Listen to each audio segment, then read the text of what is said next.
Ladies and gentlemen, welcome back to Mouthing Off with Mike, the only wrestling podcast that has a barber that is named Kool-Aid. And the reason I bring that up is, as you can see, I got the fresh cut. Shout out to my man Kool-Aid. If you're in the Phoenix area, make sure you hit up Cool Fades. Get you a cool fade for those hot Arizona summers. Listen, this week, ladies and gentlemen, we got a lot of wrestling. We got a lot of chaos. We had anarchy in the arena last weekend with Double or Nothing. We had King and Queen of the Rings crowned in WWE, and we are anticipating the debut of the mysterious Wyatt Six group. Ladies and gentlemen, let's go ahead and get into this week's show, starting with WWE, AEW, and then in the final mouth off, I'm going to answer the question of what would happen if Becky Lynch went to AEW.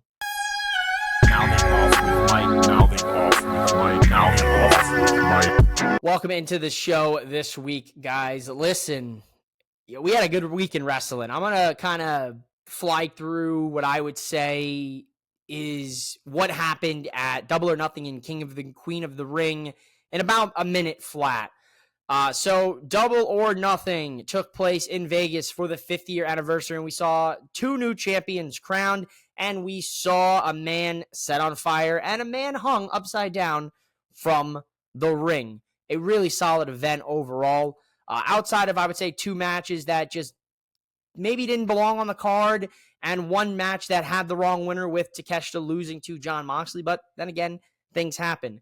As for King and Queen of the Ring, your new King of the Ring is Gunther, but that didn't come with a little of some questions. So, when everything's said and done, Randy Orton's shoulder was up, and they played it off. Referee's decision is final, and, he's kind of, he won't be satisfied. That's what Triple H says when they ask him. He won't be satisfied, with that result. So I have a feeling Gunther, Randy coming at you again, but your King of the Ring is Gunther. That is final, and we'll get into him kicking off Monday Night Raw this week.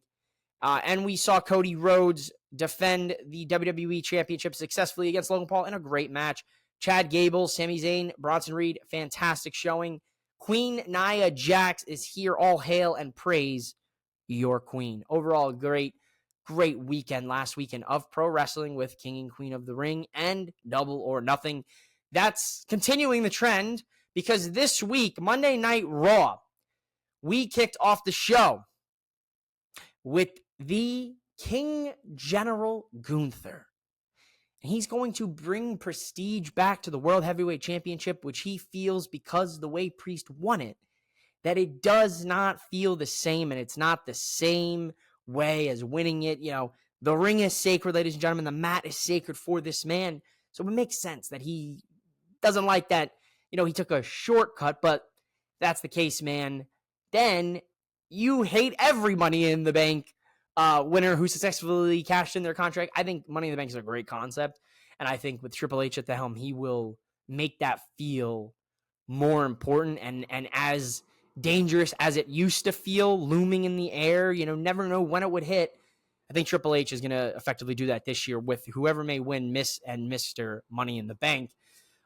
Priest comes out, of course, right? You're going to be talking that stuff. We're going into wrestling tropes. Say his name and he will appear, but not Joe Hendry in this case. It's the World Heavyweight Champion, Damian Priest. And then, of course, Drew McIntyre comes out, and within 2 seconds of Drew coming out, you mentioned CM Punk. Listen, the guy hates CM Punk, and I respect it, dude. If there's one thing you got to be in life, it's consistent, and he's consistently a hater of CM Punk. So it makes sense, right? This was a very interesting segment because Drew tells Gunther that it will be him he'll be faking on at SummerSlam when he beats Damian Priest at Clash at the Castle for the World Heavyweight Championship. Priest is like, no, none of that. That's not happening. Good opening to Monday Night Raw this week. I enjoyed it. Braun Breaker is an absolute menace, ladies and gentlemen. He is not happy that he was not included in the King of the Ring tournament. So how did he air his displeasure? Well, he killed, and I quotes around that. He didn't actually kill the guy. Relax. He killed Cale Dixon. Poor Cale Dixon got speared in half think it was 1, 2, 3 times. And then he also got his head smashed out by the steel steps. Braun Breaker and Adam Pearce are butting heads. Adam Pearce like, enough is enough. He spears Ricochet backstage last week for no good apparent reason. Ricochet's going to take on Ilya Dragunov in a fantastic match. If you didn't see their King of the Ring first round matchup, go back, watch it. They're going to take on round 2. Great match up to this point. Braun Breaker, and then they posted on social media of Braun Breaker kind of just gliding his way to the ring. Just comes in there and spears the living hell out of Ricochet. Disqualification. Ring the bell. Ding, ding, ding. No winner. Braun Breaker, dude. Here's a guy that you really got to keep an eye on in the next, I would say next 2 years. Like, seriously, like 5 years is too long to put a timeline on him. He is ready. And if my suspicions are true, I very well could say a Braun Breaker might be a future Paul Heyman guy. And that, I think, would put the nice bow right on that present and just seal that present ready under the tree for Christmas morning with Braun Breaker and his ability, because he has it, okay? He has it. He is the future of WWE, and they see that now. So is Carmelo Hayes. So is Trick Williams. So is Ilya. There's a lot of guys here that are going to usher in the future for the company. Cody Rhodes, is at the forefront of that, of course. Roman Reigns, did his job up to this point, and when he comes back, he will continue to usher that in, as well. But when we look at the new stars that they're developing with NXT, you got to really put the spotlight on Braun Breaker, because he is going to be special talent. On the flip side, Monday Night Raw was good. JD McDonough and Braun Strowman had a match. If you know the old man, if he was around, straight up, we would not have Braun Strowman, Braun Breaker, Bronson Reed. One of those or two of those guys would have lost a last name, had a name switch, added a nickname like Bearcat, something nonsensical. So just keep that in mind when you're looking at it. I know that for a fact, and I'm pretty sure someone else said that. I wish I remember who, but maybe I saw it in passing. But whoever said that, shout out to them, because valid statement. So Braun Strowman, JD McDonough, JD loses, hits him with a steel chair. Braun's chasing him around the arena. We got another QR code for Uncle Howdy and the Wyatt Six. I'm ready for this debut. June 17th, all signs point to it. We had another one on Smackdown, which is a recapitulation of everything up to this point. And funny enough, that was the name of it, recapitulation. So because of that, I have to talk about that to get to the main event, which is Becky and Liv Morgan for the Women's World Heavyweight Championship in a steel cage match. Liv won the title at King and Queen of the Ring. Shout out to Liv. Cry about it. Watch her. Was there when she won Money in the Bank and cashed in that same night on Ronda Rousey in Vegas. What a moment. I went nuts. Been a day one Liv fan. I just knew she had the ability, man, and it's so good to see what she's doing. She gets the win here in the steel cage, retains the championship. No doubt in my mind it was going to happen, but here's where things get interesting. Braun Strowman chases JD out, and JD is out there because Dirty Dom's there. And the rest of the Judgment Day, Finn and JD come out, and Braun makes his way out, chases them around the ring. Dom gets involved. He gets hit inadvertently, closes the cage door on Becky's head as she's making her climb out, and Liv walks on out. So Dirty Dom can't do absolutely nothing right. He's a bum. Forget it. He can't do shit right, and I love it. He screwed up at King of the Queen of the Ring, putting the chair in effect, and Liv Morgan utilizing it to her benefit to capture gold. Once again does it, and then after the match, Liv Morgan grabs a handful of that dirty mullet and plants the lips and gives him a fat, wet one for helping her. I tried. I tried to get through that sentence. And plants a kiss on him, and Dom is distraught. He don't know what's going on. He didn't kiss back. Mommy was watching. He didn't kiss back. Just keep that in mind. But what a way to end Monday Night Raw. And guess what? We didn't even get to see that in the U.S. I had to watch that on social media to know that Dom was kissed by Liv. Thanks to the USA Network, who gives us an overrun for NXT all the time, but won't give us like 2 minutes for a Raw. Just hear me out. Just give us 2 minutes. Hilarious stuff. In-ring work on Raw was pretty solid, man. Good follow-up after the premium live event. NXT is where things get sexy.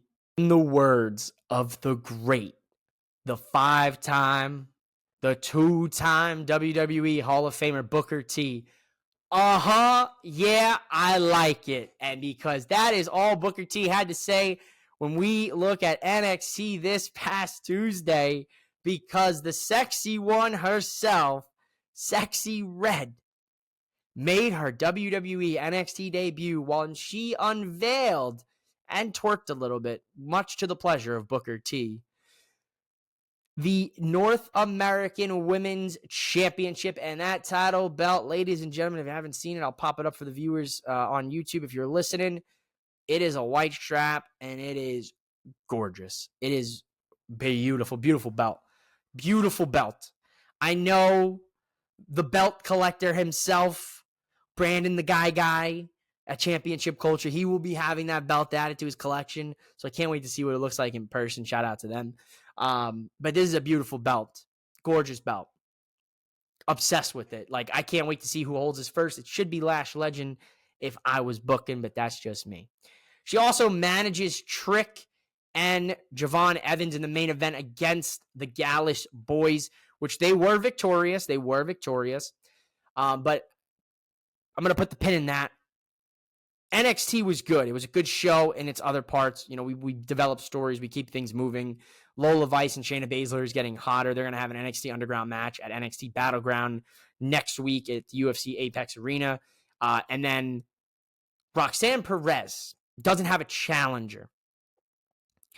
And Ava is going to unveil that challenger. And ladies and gentlemen, it is none other than the Juggernaut. It's Jordynne fucking Grace. And when I tell you, I jumped out of my chair when I heard those sirens.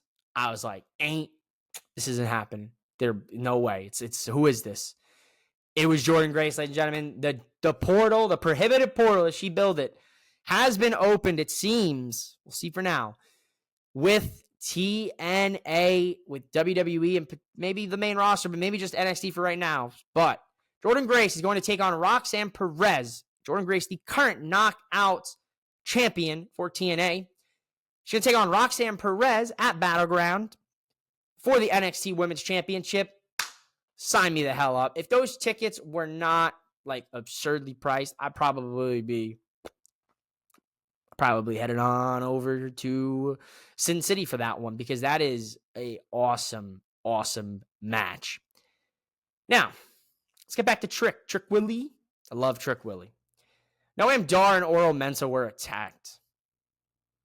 And the rest of the metaphor, Jakara, Noam, Ora, they all feel that it was Trick. And Lash has to confront Trick. So after the match, Lash Legend comes out after Sexy Red's done doing her victory twerk. I'll be real, man. Like, my white guy might be showing here, but I only knew Sexy Red because of, shout out to at Hang'em High on Twitter, the man who makes the Sonic Ring edits, an absolute gem in the internet wrestling community. If you don't follow him and you're on on social media, on Twitter or Instagram, make sure you check him out. He made an edit about a year ago with Jey Uso doing the yeet hand, with the crowd, to a song by her, Ski Yee. So, because of that and the fan reception it got, and it went viral, just like triple platinum, she shows up on NXT and she has a song which samples Shawn Michaels' theme music. So, they're in a car together singing his theme music. And it's hilarious if you haven't seen it on social media. Shawn Michaels also changed his social media picture to him as the chef from that segment back in the 2000s with him and Triple H when he's cooking. Dude, he's killing it right now because, ladies and gentlemen, Trick Williams didn't attack Noam or Aura. It was all ego, Ethan Page, all along. Ladies and gentlemen, it looks like Ethan Page, but he posted on social media. He's not signed under a contract, so I don't know if he's working us. I'm gonna keep kayfabe alive here, but whatever the case may be, Ethan Page attacks Trick Williams after the match and looks like he's coming for that NXT championship at NXT Battleground. NXT was a fantastic show. Jordynne Grace, Ethan Page, a great card full of a ton of women's matches, which if Shawn Michaels can fit the amount of women he can fit on NXT in 2 hours and change, we'll say, what is the excuse for Monday Night Raw, Triple H? That's all I got to say. And I have nothing negative to say about the WWE product besides that, where it's like, come on, 3 hours of Raw, you can't fit more women's matches? Shawn Michaels had 5 in 2 hours. I'm just saying. I'm just saying. Ethan Page, great signing. I posted it on social media. If you follow me at MOWM_podcast, you'll know my initial reaction to this was great for business. Great for business. Because his talent, he was great in AEW, and he wasn't going to be using AEW, so he went to Ring of Honor so he could stay booked and stay working. And that right there, that's the kind of guy you want to have on your roster. 1, 2, severely fantastic with promos. He's great in the ring. He's got the look, quote unquote. He's a package where I think a little time in NXT, and man, oh man, he's going to adapt to that WWE style. And I think Ethan Page is a guy that has the world by the balls right now in NXT, and I cannot wait to see what Shawn Michaels, our head chef, cooks up for All Ego. NXT might have been my favorite show of the week. Friday night Smackdown kicked us off, ladies and gentlemen, with the crowning of Queen Nia. And I do love that crown on Nia's head. I think she deserves it, man. This is her best run in WWE by far. I was one of those guys back in the day. You would have caught me, like 2016, 2017. I would have been like, nah, dude, I don't like Nia. Send her to NXT. But right now, Nia's crushing it, and I love it. I'm a big fan of her. She's the queen, ladies and gentlemen, and what the queen says goes. And she actually kind of machine stepped to her later on in the show, and she kind of put that down. And she's gonna have a match against Nia next week on SmackDown. But we started with Bayley coming out, congratulating. Things seem going like they're pretty well. Chelsea and Piper come out. Nia leaves. Chelsea and Piper destroy Bayley. Naomi, comes out, makes the save. We get a tag team match. Solid tag team match. Chelsea and Piper beat Naomi and Bayley. I don't know what's going on with Bayley's title run right now, man. I thought they were going to be booking her way stronger than what they have been. I'm not a fan of how they're booking her right now. I love Bayley. I think Bayley's severely underrated. Like, if I were to put a comp, like compare her to like a male talent, even though she's in a league of her own, like she is like the Dolph Ziggler of the women's division. Like, they could put the title on her at any point because they know like she's going to go out there and provide entertainment and be professional in the ring and put on a good match. But like that's it. Like, they just capped her. Like, they don't put her on the marketing. They don't put her on the posters. Like, she's not on anything. Like, it's so messed up, man. And it irritates me a little bit because I think she's like, in my opinion, in the 4 horsewomen, I think she's top 2 and she's not 2, straight up. Like, that's my opinion, right? Because of that, Piper, Bayley, made official, Clash at the Castle, Scotland's own, Piper Niven, gonna get the title oppo in her home country. I love it. Triple H, shout out to you for doing it, booking it. That's a great decision. What a great way for the hometown girl to get a crowd reaction that she'll remember for the rest of her life. Like, seriously. We had Theory and Ciampa go on. Great match here. I'll be honest. Theory is so underrated, guys, and I think a babyface theory is the right decision, and it looks like that's been hinted at because Grayson Waller was talking smack about he rejuvenated Theory and made him relevant again, and Theory heard it and was like, yo, what'd you say, bro? Why'd you say that? And cost him the match. So next week on SmackDown, it's Gargano versus Waller, and trust me, those two have a lot of history because I talked about it a few weeks ago. They had themselves a stellar match, WrestleMania 39 weekend at Stand and Deliver, because they hated each other. And as well, Theory has a lot of history with Gargano because he was a part of The Way. Tama and Tonga Loa are in action against the Street Profits after Paul Heyman pleads near tears with Kevin Owens to just stop messing with the bloodline and just avoid them. And Owens like, nah, dude, they ran me over with a golf cart. I'm if I can survive that, I can survive anything they throw at me. He tells everyone that Roman and him were doing background checks, when they were establishing the bloodline, and these guys, they just were the worst of the worst, like they're criminals. Like, he's selling it, dude. He is selling that these two dudes are bad dudes. Like, and they are bad dudes because they beat the Street Profits in this match, and they look good. I know there's that viral video of Tanga Loa going around the internet with the chops. But he looked good tonight, man. And so did Tama. Like, Bloodline 2.0, whatever we're calling it. Solo and two crazy guys, as Kevin Owens called it. It's clicking for me, man. I like it. I think they should be like the Bloodlust. Like, I know that's like superhero-y, but like Bloodlust, just they have a Bloodlust and they're the Bloodline. I don't know, something like that. Something along those lines. There's creative minds in place to sort that out. Jade, Bianca, and Indy had a segment backstage. Indy told us that Bianca put Candice on the shelf. I hope, it's just for the story because we just got Candice back, and I love me some Candice LeRae. She's super underrated. Another woman that is so underrated in that division. Like, give her some leeway, man. Let her go. We're getting Jade and Indy next week on SmackDown. Interesting. And what everybody wants to talk about, ladies and gentlemen, LA Knight. Yeah. He wants a little bit of Logan Paul, but Carmelo Hayes wants a little bit of LA Knight first, which I like this. This is going to be good stuff. That's a good feud to have with Melo and LA Knight. And then maybe we get Logan Paul, LA Knight at SummerSlam, Bash in Berlin, one or the other. I'll take it. But a feud with Melo and LA Knight is only going to do good things for Melo and help elevate him and get his promo game to the next level, because LA Knight is a next level kind of promo.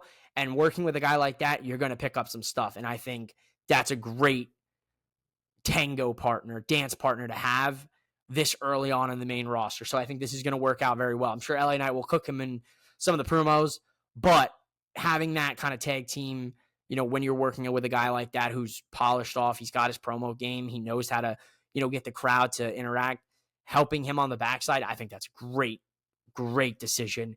Another Uncle Howdy QR code we got this time. It popped up. It said, hello, goodbye.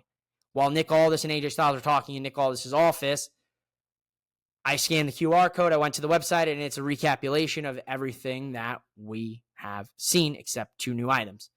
A paper that said, tell you more tomorrow, with save yourself with a circle and red eyes crossed out. Very similar to Alexa Bliss's hurt, play in pain logo with the eyes X'd out. And we saw a video of Uncle Howdy, potentially Uncle Howdy, but it looked like a new mask, in the woods and from some guy's phone. And we also saw the ring footage that showed a person enter a home. I love this stuff, guys. And a lot of people have been starting to lose, patience with this. And they've become impatient. Look, I understand you want this to happen. I understand maybe you don't want to scan QR codes and be interactive with it. You just want the satisfaction of seeing the talent and the storyline that they're going to perceive. But this is all a part of it, guys. This gets you into it. Like, if you remember the White Rabbit stuff, that stuff was so good. And yes, it was shorter than this, but that doesn't matter. Let them paint you this picture. You're the viewer. Let them show you the story. Let them take you on a journey, which is what they've been doing. So let it play out. Hey, I want it too. I want it real bad, man. I want to see how they're going to honor Bray Wyatt's legacy. I want to see what this new character, who the group is. For the most part, we've come to the conclusion it's Eric Rowan, it's Joe Gacy, it's Dexter Lumis, it's Nikki Cross, and it's potentially Alexa Bliss. Maybe drop Nikki Cross, and it's 4 plus Howdy to make 5, and the 6th is the spirit of Bray Wyatt that lives on, or the person that he talks to. We know with one of the journals that it's split in 2. The bottom portion is Uncle Howdy. The top portion is the words of Red, which would be Bray. So they're following the words of Red, which is Bray's, prophecy and his words. Like, that's the story that they're portraying. And, Uncle Howdy, or this character that Bo is portraying, and maybe Bo ends up doing a split personality thing where he is Bo Dallas and he is Uncle Howdy and he is someone else. We're going to see where this goes. I'm enjoying, let them tell you the story, because this has been chef's kiss. I've enjoyed it thoroughly. AJ Styles is going to address his future. Ladies and gentlemen, they got us. Came out in a nice baby powder blue suit. Got the club with him, Anderson and Gallows. No Michin. I kind of was like, yo, where's our girl Michin? She's been the real leader of the club these months while you've been lone wolfing it, bro. He's going to retire. He's gonna go be a phenomenal father, and he's going to hang it up. And he asked Cody to come out, and, he tells Cody, how much he loves and respects him. There's so much love, and everyone's crying, and the return of the Cody crying meme is back, and AJ Styles is emotional. Then AJ Styles clotheslines Cody and beats the hell out of him and beat up Cody Rhodes. And he beats up Cody Rhodes. And they're going to beat up Cody Rhodes. If you remember from AJ Styles, beat up John Cena. And we're going to beat up John Cena. Ladies and gentlemen, I've told you this many a times. I told this to you in the beginning of this show before Cody Rhodes ended up being the champion, being the top guy in WWE. I told you Cody Rhodes has the potential to be this generation's John Cena. Never give up. The towels, he can have it all. He's going to have he's got the weight belt. He's got the logo. He's got it on his neck. He bleeds wrestling, and apparently he bleeds WWE as well. Cody Rhodes is going through the Mark Henry fake retirement, and John Cena ended up being in the Hall of Pain, and that's what started that whole, one of the best Mark Henrys ever. Loved Mark Henry at this time. Oh my God, when he destroyed Cena, I was like, go Mark Henry, do it. I was a little anti-Cena in my youth for a little bit there. So everybody goes through a Cena sucks phase as a wrestling fan. You all have went through it. Now I love Cena and I respect him. But man, this was so well executed. I loved every second of it. AJ Styles is a madman because he hits Cody with a Styles clash from the steel steps to the floor, and it was violent. Great ending to Smackdown. Cody AJ Part 2 at Clash at the Castle. And it looks like AJ Styles has said nana to fatherhood.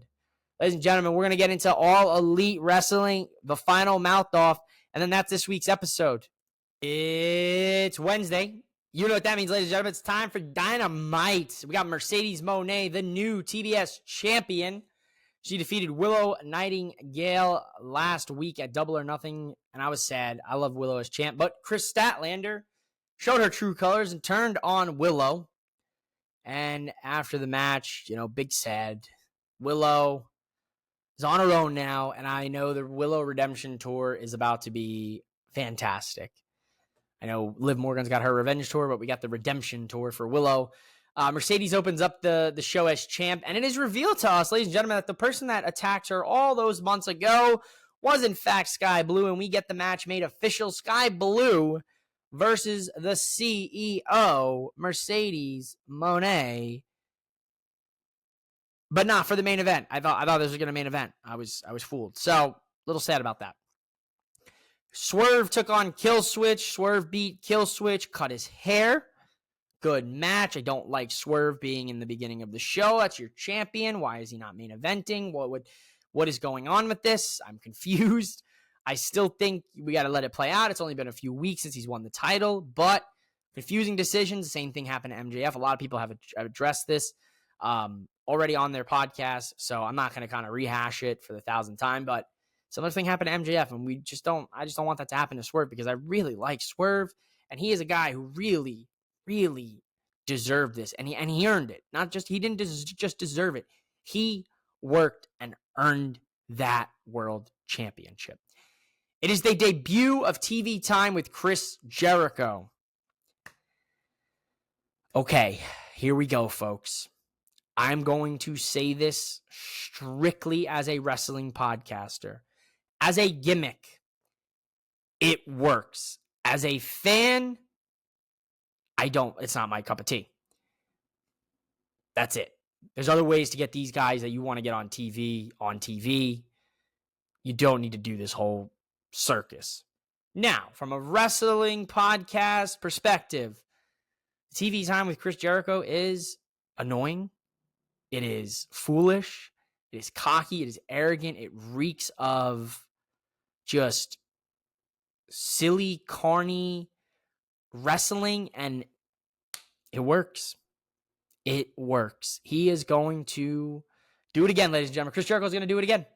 And respect to Chris Jericho. I have nothing but respect, even when I criticize it, or I'm like, I'm not really a fan of Jericho's right now. I respect him. He's a legend in the game. How can I not respect him? Come on. Don't be foolish. I hate when people are like, especially Mike, you. I know you're watching or listening. I know Mike Davis of Drop the Mic is listening to this, and he constantly tells me, stop with the Jericho slander. It's not Jericho slander. I have no slander. There's no slander. As my personal fan opinion, I don't like the learning tree. I think it's silly. But from a wrestling podcast standpoint, and from what I've been seeing, people are enjoying it. Props to Chris Jericho. Because now he's got bad apples from the tree. He calls his fans the branches. He's got a shirt that says LTU, which, very Chase U-like, so something there I'm not a fan of. But nevertheless, Brian Keith is joined. You got the Redwood Big Bill. Everything's tree puns. It's funny. It really is funny. Like, if I am a certain level of out there in the clouds, he got me to chuckle. He'll get me to chuckle. So shout out to him, I guess. That's it for YouTube time with Mike here. Mox beat Rocky Romero in an eliminator match, and then the Callis family segment where Orange Cassidy ripped up the contract in front of Don Callis, but Trent Beretta, because Chris said that her best friend Trent is going to join the family. He destroys Orange Cassidy, makes him bleed, and signs the contract and does the hug that him and Orange used to do with Don Callis. Wow. This is fantastic. Trent Beretta heel, I like it. Mercedes and Sky Blue, great little match here on Dynamite. They only went 10 minutes. I wish Tony Khan would put an emphasis on the women's division. Like, he tries, and then it's like it falls off. I figured with Mercedes that it would be a hyper fixation for him to book the women consistently. But Mercedes gets the win after the match. Stephanie Vaquer. Probably mispronouncing that. I'm sorry. Stephanie Vaquer. Yeah, I think, no, Vaquer. Yeah. Yeah, we'll go with it. We'll go with it for now. It's okay. She comes out, confronts Mercedes from the ramp. Looks like at Forbidden Door it'll be Stephanie versus Mercedes. Stephanie currently holds 3 different women's championships in pro wrestling. She is something special. I've caught some highlights of hers, and man, she's incredible in the ring. I can't wait to dive a little bit deeper on the road to Forbidden Door the next couple weeks and getting to really learn about her as a talent. Will Ospreay, undefeated in Casino Gauntlet matches. He won to win the International Championship at Double or Nothing against Roddy Strong, and then we didn't follow his championship win with any contenders or anything. We followed it up with putting him in the number 1 contenders gauntlet match for the World Heavyweight Championship. He beat the likes of Mystico, Jay White, Pac, Shota Umino, Leo Rush, welcome back, Orange Cassidy, Hechicero, which I love me some Hechicero. I'm a Hechicero stan, dude. If I had a stan account on Twitter, it would be Hechicero themed. Just saying. I do not have any stans or burners. Please. I don't have enough time managing a podcast to have multiple social medias, let alone a burner account. So I love Hechicero, though. Love to see him in this match. Super underrated. But I would have liked to see the International Championship defended against New Japan or CMLL guy. Much like I would have liked to see the AEW World Championship defended against a New Japan guy or a CMLL guy. So it's Will Ospreay versus Swerve at Forbidden Door. Thought that was your all-in main event. Huh? Okay. More shenanigans on the foot. I talked with Four Sides of the Ring. Their episode came out Saturday. You can check that out on their YouTube. And Martin, good brother Martin, talked a lot about this. And we talked a lot about, is AEW getting fleeced by New Japan? Tell me in the comments. Tell me on social media at MOWM_podcast for my audio listeners. Are they getting fleeced in this Forbidden Door arrangement? I don't know. Time will tell. Rampage. I'm going to run through it. Santam Singh beat Pretty Peter Avalon. Tony Storm beat Viva Van. These two had a really good match. Like, if you guys watch anything from Rampage, go back and check this match out as well. Konosuke Takeshita and Penta El Zero Miedo opened the show in another great match. Takeshita beat Penta to qualify for the TNT Championship ladder match at Forbidden Door. Then we went into Santam Singh. And then Tony Storm, Viva Van, great match here. These two ladies really, with the time given, knocked it out of the park. Tony Storm won. Viva Van is not getting an opportunity at Timeless Tony's Championship. Kyle O'Reilly beat Jordan Cruz, and Ray Phoenix took on Isaiah Cassidy, and Isaiah Cassidy won. Shocker. Good Rampage. I enjoyed it. Let's get into the final mouth-off and talk about what if Becky Lynch joined AEW. Welcome into the final segment of Mouthing Off with Mike. The final mouth off with, you guessed it, ladies and gentlemen, Mike. I'm Mike. Hi. This past week in wrestling was great, man. I had a blast chopping it up with the Four Sides of the Ring Good Brothers. Check out their episode that drops Saturday. Go check out Championship Culture. Go check out all the homies. Drop the mic from this week. Go check out Coffee and Wrestling. I got mad love for all of the great people I've made. Go check out. They made their way to the ring. Derek the Devastator's Toy Show on YouTube. Go check them all out. Those are some shout outs for you if you're still listening. But I want to talk about something, and I want to try something different here with you. What if Becky Lynch joined AEW? I'm going to pose that question, and I want your responses as well. If you're listening, if you're watching, I want you to hit me up on social media. Maybe I'll post it. I'll clip it, and you can reply to the tweet or whatever. But I want you to tell me how the first 3 months of Becky Lynch's time in AEW goes. Because, in my opinion, my personal opinion, Becky Lynch has already signed a contract. There is no news to report on at that time when they're just not telling anyone. So they're playing it off like, oh, her contract expired, blah, blah, blah, blah, blah. But she's taking time off. Her and Seth, they're going to spend time with their beautiful daughter, and they are going to enjoy that family time. You know, obviously, their kid is getting older, man, and there's going to be a time where they're going to be part-timers. You know, they're going to be on that Roman Reigns. They're going to be on that Brock Lesnar schedule, and I don't fault them. I don't fault any wrestler ever for taking time with their family. So, hey, go enjoy it, man. You know, you guys earned it. You know, you got the Becky funk over my head. But they earned it. But now let's talk about it. What if? In a what if world, right? If you guys have seen Marvel, they have a show, you know, What If, where they talk about like what if you know, the Avengers return the zombies, right? You know, what if oh man, I'm drawing a blank on one of the episodes, man. You know, what if Tony Stark was stuck on Sakaara and not Hulk and Thor? There's so many cool episodes. You know, what if you know, Captain America wasn't Captain America and you know, he had Captain Carter, right? So many cool episodes. Like, same kind of premise here. Like, what if Becky Lynch joins AEW? What kind of happens, right? So put your imagination cap on, put your fantasy booker hat on, and kind of walk with me. So Becky Lynch's contract has expired at the time of this recording. It expired on June 1st. She is no longer a tenured employee of WWE. Now, when contracts expire, I'm not sure if there is a 90-day no-compete clause, but let us assume that there is no 90-day no-compete clause on an expired contract. So let's just say she is free to wrestle anywhere in any place that she would like. Okay, how does that work? Well, the first thing, if I am Becky Lynch, I am probably going to a large independent wrestling company.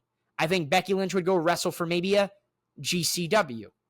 I then think Becky Lynch would maybe hit Mexico or Stardom up.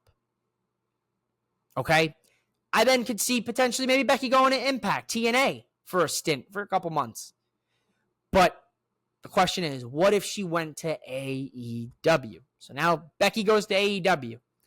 She signs. Rebecca Quinn is All Elite. Rebecca Quinn, remember, she can't be Becky Lynch. So she's now Rebecca Quinn. She's going by her real name, potentially, like Adam Copeland is, instead of Edge, right? So maybe she goes by her real name. Maybe she's the woman, Rebecca Quinn, right? You can't do the man. Can't do big time Becks. So, okay. Who's her first feud? Where does she come into play, right? I think the first feud for her, you put her in the TBS championship picture. It's already there for you, folks. Mercedes Moné is the TBS champ.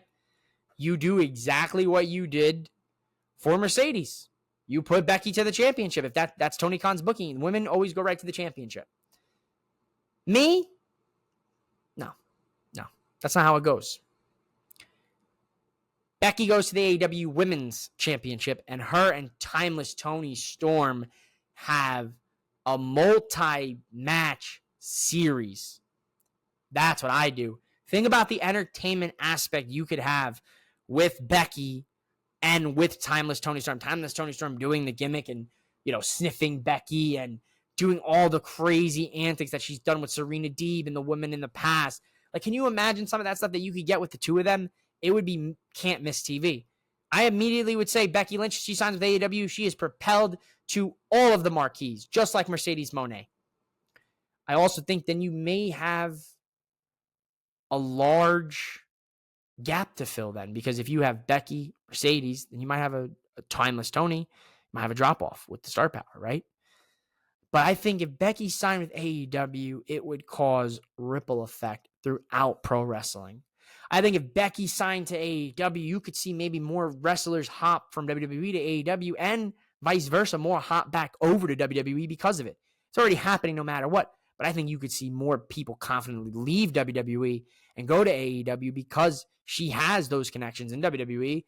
And they talk, I'm sure, right? She probably would say, yeah, oh, it's great over here at AEW. Like, it's so amazing. Like, all that jibber jabber that you heard, like, it's all been taken care of, and it's rainbows and unicorns. Maybe more talent who have contract expiring don't re-sign. Maybe a guy like Ricochet sees her go to AEW and is like, oh, I'm gonna go. I want to reunite with Will Ospreay and have bangers with him. That's a possibility. Maybe a guy like AJ Styles, when his contract is up, he heads there. Maybe a guy like Kevin Owens, Sami Zayn. Then the door is open for a lot of those what if scenarios for other talent. But if I think Becky Lynch goes to AEW, she wins a championship, the AEW World Champion, Women's World Championship. I don't think she holds the TBS Championship. And then I think down the line you do Becky versus DMD, Becky versus Hayter, Becky versus Saraya, Mariah May, Athena. You get her back in the mix. You get some of the Stardom talent. You have the ability to do Forbidden Doors. So it would be an interesting concept to see if Becky went to AEW. But I'm going to tell you right here now, ladies and gentlemen, she's not leaving WWE. In the words of MJF, who returned at Double or Nothing, she's not fucking leaving. She's WWE for life. Life. That's it, ladies and gentlemen. That's the show. Always a fun little topic to talk about, like what if scenarios. I'm a big fan of that. Like, hey, what if? You got to have an imagination to talk about that. I know it'll never happen. Hey, never say never. But yeah, I'm in that ballpark. I don't think Becky leaves. She's got a nice and cushy over at the E. But what if, right? That's the question. Thank you guys so much for listening. Thank you guys so much for watching.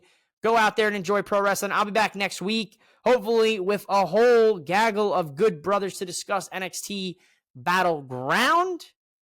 So don't miss out, and make sure you subscribe and follow me all across the map on social media, Spotify, Apple, YouTube. You know the deal. You know what to do. Thank you so much.